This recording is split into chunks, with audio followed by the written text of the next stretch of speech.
Well, the embarrassed and apologetic pragmatic luthier back again today, here to admit mistakes and admit embarrassment in the video made yesterday, and to create a bit of an addendum for you. Some of you may have noticed this. Um, I bent this nice rim, turned out perfectly, and then yesterday in the excitement of the demonstration, I bent this rim. Ended up putting the outer layer on the inside of the whole thing. Well, I guess it just goes to show feces occurs. But besides admitting that I made a huge mistake, um, you may have seen, even in the fast forward portion of yesterday's video, that I was struggling here and there. And I was, because I did not do enough preparation, and I didn't see that until after. So I'm going to turn the camera around and just show you a couple of the improvements that I made, and hope that will give you even a little bit more information and ideas about how you might do this. So I bent another rim, and I just finished it a couple of minutes ago, which inspired me to do this video to give you a little more information. Specifically, uh, where I made a problem for myself was in areas like this, uh, where the block that I'm clamping against is not parallel to this edge that the clamp bears against. And so I recut some of these blocks so that I could accommodate that. I found that in this area, this block wants to slide. Of course it would.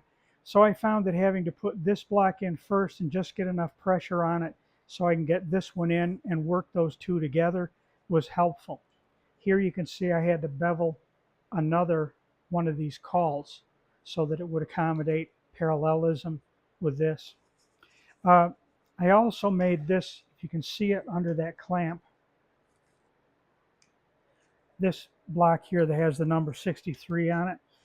You can see that's cut to fit the vertex of that angle right there. I hope you can see this okay. That allowed me to get good parallel pressure on that waist. And a similar situation here, uh, where I'm pulling into the rim, but I had to accommodate. I'll peel this tape up so that you can see. I cut that to fit right over that corner. So it wasn't too much more tweaking that I had to do.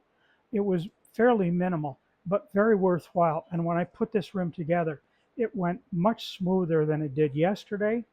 And as I mentioned before, I have done this before, but I'm going to continue to do it a lot more. And I'm sure that I'll find more ways to tweak this.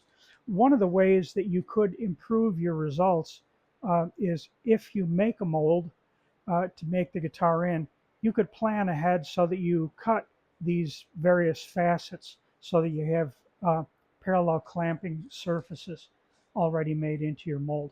So you might be able to, if you're doing a whole new instrument, you might be able to do this a whole lot better than I did. And I would encourage you to do just that.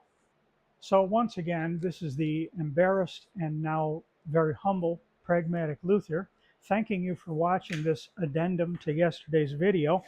And just a quick idea, what do you do when you make mistakes like this, but I've actually got a pair of rims? Well, there's only one thing you can do. I suppose you could roast marshmallows over it, but the wise thing to do would be, when you're going to make a guitar that's a total experiment, something you're unsure of, okay, so you got mismatched rims. Make it up anyway. Do your experiment in stuff that you can afford to not worry about, or you can afford to have it turn out bad in the event that it does. Or there's the other thing you could do. You could make a copy of that Martin MTV model from years ago. Remember that? Rosewood rim on one side, mahogany on the other, and then a rosewood mahogany back to mismatch all of that. Now there was a real thing. Well, I'm getting off the track. Thanks for watching. Bye.